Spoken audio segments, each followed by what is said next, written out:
अस्सलाम वालेकुम व्यूवर्स, गहीर टीवी में खुश आमदीद। व्यूवर्स, वो एक शेर है ना कि हमें तो अपनों ने लूटा, गैरों में कहाँ दम था। हमारे पाकिस्तान की चीनी लूटी तब गई जब उसका रेट कम था। व्यूवर्स, आपको दो स्टोरी सुनाता हूँ, एक वीडियो के शुरू में और एक वीडियो के आखिर में। पहली स्टोरी ये है कि कुछ डाकुओं ने एक बैंक लूटा। उन्होंने बैंक लूटने के बाद अपने अड्डे पर जब पहुँचे तो एक ने कहा कि आओ पैसे गिन लें। ये था उसका इल्म, उसकी तालीम थी कि हम हर चीज़ को एक काउंट करना चाहिए। तो दूसरे ने कहा कि नहीं, मैं नोटों की गड्डियाँ जो देख के वही अंदाज़ा लगा देता हूँ कि कितना पैसा है। तो उसने अंदाज़ा लगाया कि ये तकरीबन 20 लाख के करीब रुपए हैं। इसके अलावा एक और जो उम्र रसीदा डाकू था, उसने कहा कि ये भी छोड़ो, हम लोग ख़बरनामे में सुन लेंगे कि कितना पैसा हम लूट के ले आए हैं। उस तरफ दूसरी तरफ जो है, बैंक में जब डाका पड़ जाता है, डाकू चले जाते हैं, तो बैंक मैनेजर जो है वो कहता है कि हम ऐलान कर दें कि इतना रकम जो है वो ले गए हैं डाकू। लेकिन कैशियर कहता है कि सर रुकें, ऐसे करते हैं कि जो हमने पिछले साल का एक 20 लाख का गबन किया था वो भी साथ अमाउंट ऐड कर देते हैं और इसके अलावा 20 लाख अलग कर लेते हैं और 60 लाख बताकर हम लोग जो है कि डाकू लूट के ले गए, 20 लाख हम अलहदा कर लेते हैं। शाम को जब ख़बर सुनी डाकुओं ने तो उन्होंने देखा कि 60 लाख की खबर चल रही है ख़बरनामे में कि 60 लाख डाकू लूट के ले गए, लेकिन पैसे कम हैं। और जब गिने गए तो वाकई वो तो 20 लाख कम निकले। तो जो उमर सीधा डाकू था वो बोला कि ये कैसा नाइंसाफ़ी है कि हमने इतनी मेहनत करके 20 लाख कमाया और ये बैठे बैठे 40 लाख कमा गए। वो जो बैंक वाले थे उन्होंने वाइट कॉलर क्राइम किया। उन्होंने वाइट कॉलर क्राइम करके इतना पैसा खामोशी से बैठे बिठाए अपने अंदर जो है उसको ले लिया, उसको जो है लूट लिया। यही कुछ पाकिस्तान के साथ होता है कि 2014-15 में एक दफ़ा स्कैंडल, पहली दफ़ा जो है रऊफ़ क्लासरा साहब जो के कॉलम निगार हैं और बहुत करप्शन की स्टोरीज़ जो हैं वो करते हैं, कवर करते हैं। उन्होंने एक जो है कॉलम लिखा था, उसमें बताया था कि कैसे हुकूमत ने 2014 या 15 में कैसे हुकूमत ने पहले चीनी गंदम जो है वो बरामद कर दी, उसके बाद फिर दरामद की। इससे उन्होंने फ्लोर मिल्स को बहुत ज़्यादा फ़ायदा पहुंचाया और ये खेल रुका नहीं, ये खेल हर साल जारी रहा, कभी चीनी के साथ और कभी गंदम के साथ। अभी हालिया दिनों में सिर्फ़ चंद माह पहले जो है हुकूमत ने चीनी बरामद की, 7.5 लाख मेट्रिक टन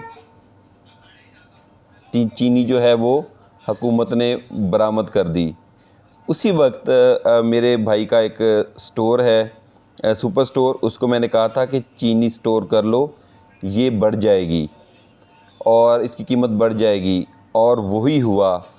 अभी 20 जून को जो है एक फ़ैसला वफाकी हुकूमत ने फ़ैसला किया है कि क्योंकि चीनी की कीमत बढ़ रही है पाकिस्तान में, तो 7.5 लाख मेट्रिक टन चीनी जो है वो हम दरामद करेंगे, इंपोर्ट करेंगे। कैसा खेल खेला गया।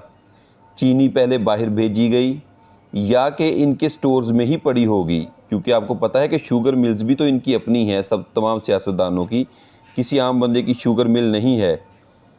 तो इसलिए पहले चीनी बाहर भेजी गई, अब वही चीनी वापस दरामद कर रहे हैं उसका रेट ज़्यादा करके।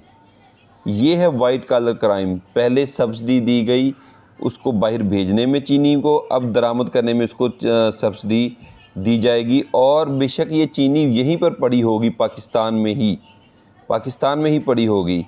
इसी तरह पिछले साल जो है गंदम के साथ भी और किसानों के साथ एक खेल खेला गया। जनवरी 2024 में 6,13,147 मेट्रिक टन गंदम दरामद की गई। फरवरी में 7,78,000, मार्च में 6,91,000। टोटल मार्च तक जो है वो हुकूमत ने 80 अरब रुपए की 7 लाख मेट्रिक टन गंदम जो है पाकिस्तान में दरामद की, इंपोर्ट की। उससे फ़र्क क्या पड़ा कि हुकूमत पंजाब ने तो ख़ास तौर पर जो है वो गंदम लेने से इनकार कर दिया किसानों से, और गंदम का रेट गिर गया। गंदम का रेट इस बुरी तरह से गिरा कि किसान पिट गया, किसान रुल गया। किसान रोता रहा कि हमारी गंदम का ये रेट नहीं बनता, 2200 रुपये, 2400 रुपये। गंदम कम से कम होनी चाहिए तो 3500-3600 रुपये मन लेनी चाहिए। लेकिन जो कि पंजाब की सबकी माँ है, मदर ऑफ पंजाब, मरियम नवाज़, उसने कहा जी कि किसान माफिया को जो है वो मैं कामयाब नहीं होने दूंगी। ये गंदम सस्ती होगी तो रोटी गरीब तक सस्ती पहुंचेगी।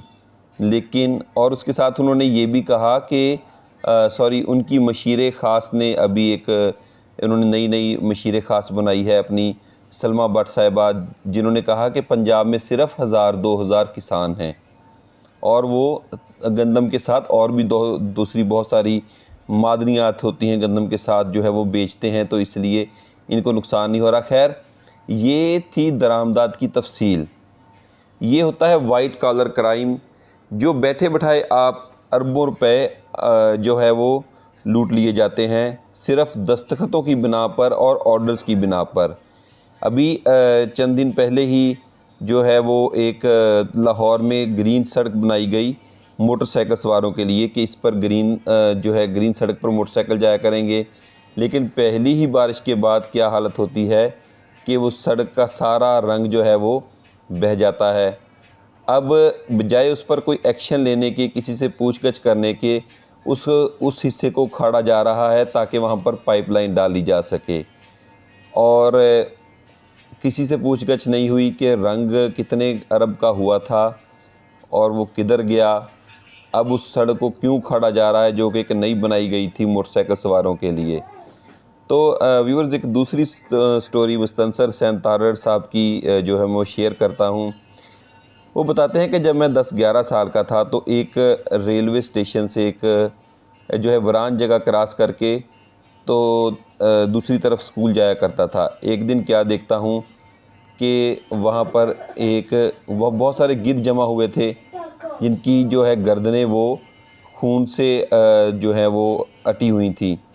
जब मैं आगे होकर देखता हूँ तो वो सब एक गधे को नोच रहे थे, और मैंने मज़ीद आगे जाकर देखा तो वो गधा ज़िंदा था, लेकिन गिद्ध जो है वो उसके पुश्त में सुराख कर कर उसके अंदर से बोटियाँ निकाल कर जो है वो खा रहे थे, और ये बड़ा खौफनाक मंज़र था। गधा मर भी नहीं रहा था, और जब गिद्ध उसकी जो है अंदर मुंह डालकर बोटियां नोचते थे तो वो दर्द से कराहता था, चिल्लाता था।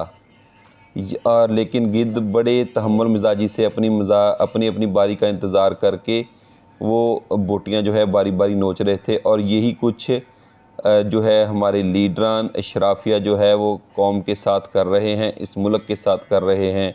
अपनी अपनी बारी पर इस ज़िंदा एक गधे को मुंह डालकर अपने अपने हिस्से की बोटियां नोच कर खाई जा रहे हैं। अल्लाह हाफिज़।